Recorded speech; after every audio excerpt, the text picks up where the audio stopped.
E aí, galera, sejam bem-vindos a mais um vídeo no meu canal. E eu já peço para vocês, antes de começar esse vídeo, já deixa o seu like, se inscreve lá no meu canal, aqui, clica aqui embaixo e se inscreva aqui, ó, na mãozinha, tudo, se inscreva.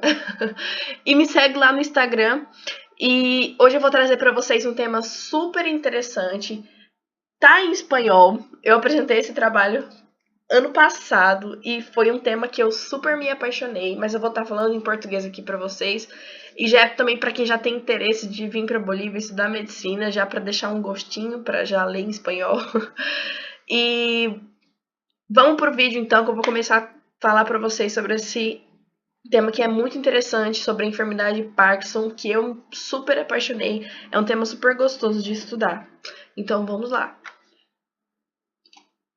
Bom, a enfermidade de Parkinson ela é considerada uma enfermidade hipocinética, ou seja, cinética significa movimento, e ela diminui, em espanhol que a gente fala, eu vou falar tudo muito junto, espanhol com português, ela diminui os movimentos. E a definição, então, seria um processo degenerativo que vai incapacitar a pessoa, que é por causa de uma deficiência dopaminérgica, que é a deficiência de dopamina, que é uma substância que é gerada no cérebro, que é uma substância que faz a ligação dos neurônios, de manter o equilíbrio, a postura, coordenação motora da pessoa, e é causada uma degeneração de uma substância chamada substância negra, que é o nome dela em latim é locus niger, que é uma substância que se encontra no mesencéfalo e é ocasionada a enfermidade por isso, é uma degeneração dessa substância que vai causar deficiência de dopamina no cérebro. Bom, a história da enfermidade de Parkinson começou em 1817, que foi Jameson Parkinson, que foi um médico inglês que descobriu essa enfermidade, só que ele deu como uma paralisia, porque a pessoa de uma certa forma se torna é uma parálise, mas é uma paralisia agitante, porque a pessoa ela não consegue manter os movimentos, mas é uma coisa que ela tem, tipo, tremores e tal. Certo, no século XIX, esse Jean-Martin Charcot, ele também começou a pesquisar sobre a enfermidade de Parkinson e ele já falou que não é uma paralisia agitante, mas sim seria uma bradicinésia, que seria uma redução que traz uma rigidez muscular. E foi aí que eles também descobriram a primeira medicação, que era iocinamida, que é uma substância de uma planta beladona, que ela foi uma das primeiras medicações a serem utilizadas, que ela agia como anticolinérgico. Bom, em 1920, a esse Tretiakov e Foix, eles descobriram então o que causava a enfermidade, que é a degeneração dessa substância negra que estava relacionada com a dopamina. E aí, em 1967 foi que, enfim, descobriram o que causava e começaram a comercialização da subsequente medicação, que é a levodopa, que até hoje ela é utilizada e tem outros vários medicamentos, né, mais eficientes, e ela é utilizada até hoje e é a levodopa. Bom, a epidemiologia. Os primeiros casos de da enfermidade de Parkinson, começaram a ser relatados foi durante a Revolução Industrial, que dava para se imaginar que era devido à exposição dessas pessoas, trabalhadores, a indústrias, né? E também as pessoas que moravam em regiões rurais, que era exposição a pesticidas e também a consumo de água de poço. Também não se sabe assim, até então não se sabe ao certo o que causa a enfermidade, né? O que leva a pessoa a ter a enfermidade. Mas esse era um dos primeiros pontos que começaram a ser questionados, a serem estudados. E tem uma informação bem interessante que fala que alguns estudos dizem que a pessoa que tem menor prevalência de desenvolver a doença de Parkinson são pessoas fumantes e pessoas que consomem alta dose de cafeína. Mas, tá, não tem nada a ver, não começa a fumar e tal, beber café igual um louco aí, né? Tanto que cigarro faz muito mal à saúde, mas mesmo assim são causas indefinidas, não tem ao certo o que gera a enfermidade. Aqui, a fisiopatologia. Aqui tem um corte, né, a seção do cérebro, um corte, não lembro como o nome desse corte, coronal? Não sei, tá. Esquece, eu comecei a passar anatomia de corte agora. Mas enfim, aqui é um corte na parte média do cérebro, onde a gente consegue ver que aqui é a base do crânio, né? Onde você consegue ver onde se localiza a substância negra. Essa parte, esse aqui é o mesencéfalo. E essas partezinhas aqui, onde eu tô com a setinha, é a substância negra. Aqui é uma parte normal de uma pessoa, né? Essa manchinha normal. E aqui nas pessoas com o Parkinson se observa a diminuição dessa substância, tá vendo que tá mais claro. Então, isso aqui vamos supor o que eles identificam, né, por uma ressonância e tal, que a pessoa tem a diminuição dessa substância negra, que é onde se produz a substância de dopamina. Aqui, dopamina é um mensageiro entre a substância negra e o corpo estriado, que são os neurônios, que faz a comunicação, né, dos nossos movimentos, de tudo mais. Aí uma outra coisa bem assim, tipo, a cada 5%, a cada uma década, nossa, a cada 10 anos, a gente perde 5% de neurônios. Ou seja, é normal acontecer isso, né? Então, e também é uma das coisas que pode ocasionar, tipo, muitas outras enfermidades, por exemplo, como Alzheimer, que é a morte de neurônios e tal, que também está relacionado com a parte do sistema nervoso. Bom, os sintomas. A pessoa com a enfermidade, com a doença de Parkinson, ela vai apresentar vários sintomas, mas tem 4 sintomas assim que são específicos que o médico toma como diagnóstico, que é o tremor em repouso. A pessoa está sentada, mas ela continua a tremer as pernas, as mãos. A rigidez muscular é uma enfermidade que causa muita dor muscular, porque a pessoa se põe imóvel, ela se põe paralisada, mas com tremores. Imagina você não ter controle dos seus próprios, né, do seu braço.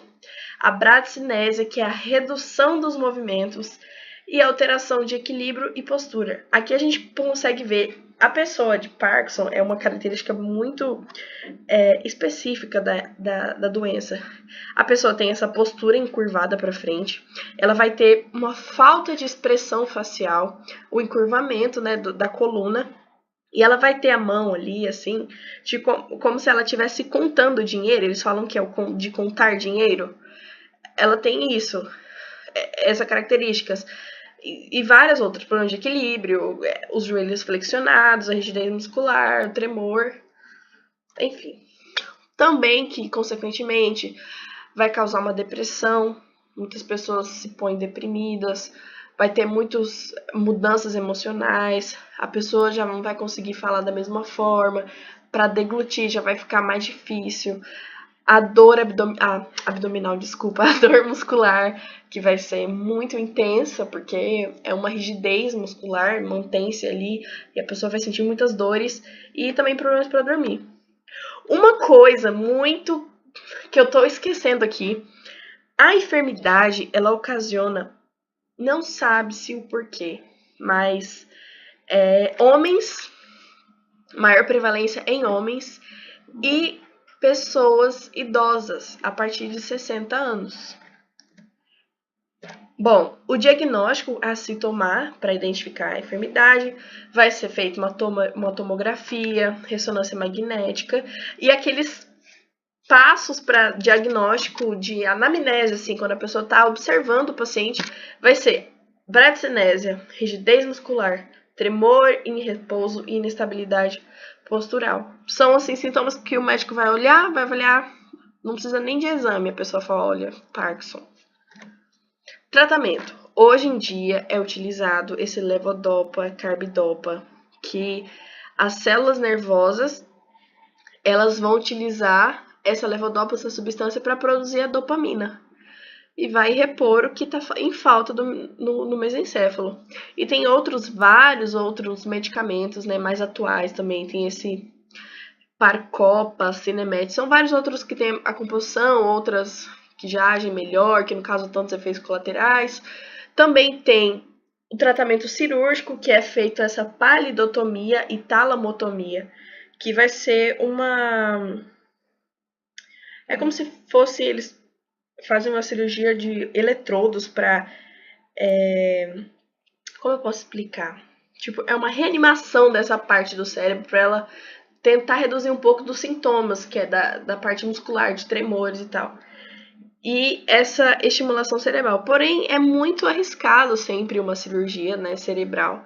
Então, muita gente acaba aceitando e a família cuidando da pessoa e utilizando, né, medicamentos e tal. Um tratamento terapêutico que é muito, assim, até... Ai, gente, eu tô dando branco na minha cabeça. Não lembro a palavra, mas eu não lembro a palavra, esqueci. Tá, o tratamento terapêutico utilizado em alguns países é permitido o uso do canabidiol, que é um extrato da maconha, cannabis. Aqui eu não sei se vocês já viram na internet, mas tem um vídeo desse senhor que ele tá, tipo assim, dá dó, porque o senhor não tem controle nenhum sobre seu corpo, ele não consegue falar, não consegue comer, não consegue segurar nada.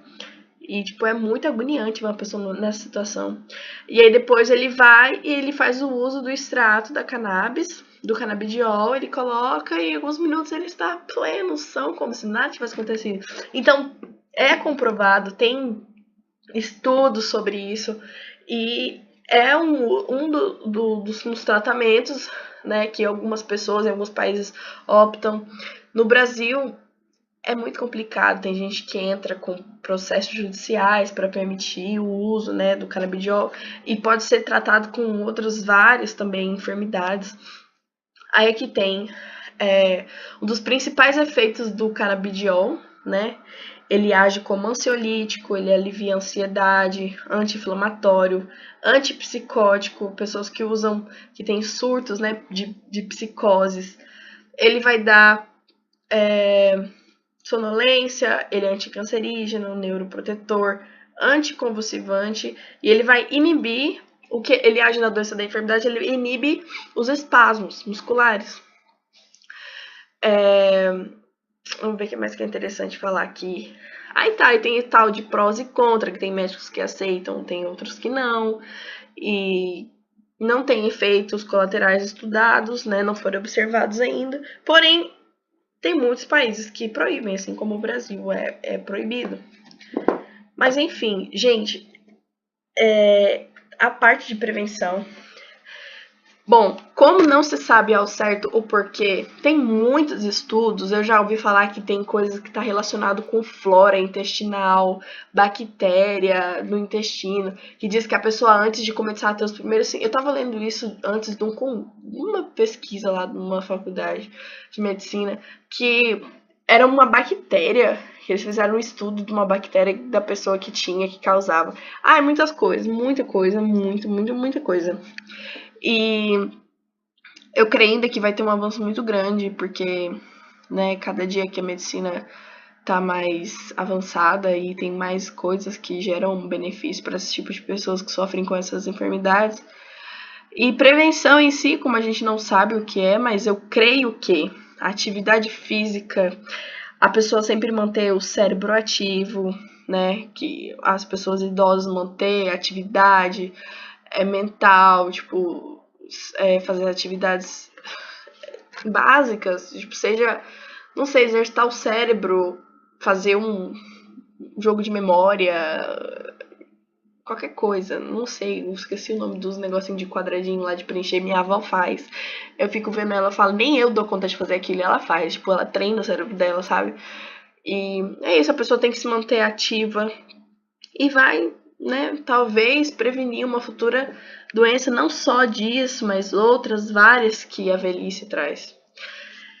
Bom, então aqui tem as referências, né? E muito obrigada para você que assistiu até aqui o vídeo, ouviu minha voz linda, maravilhosa. Eu estou com sinusite, eu estou uma bosta.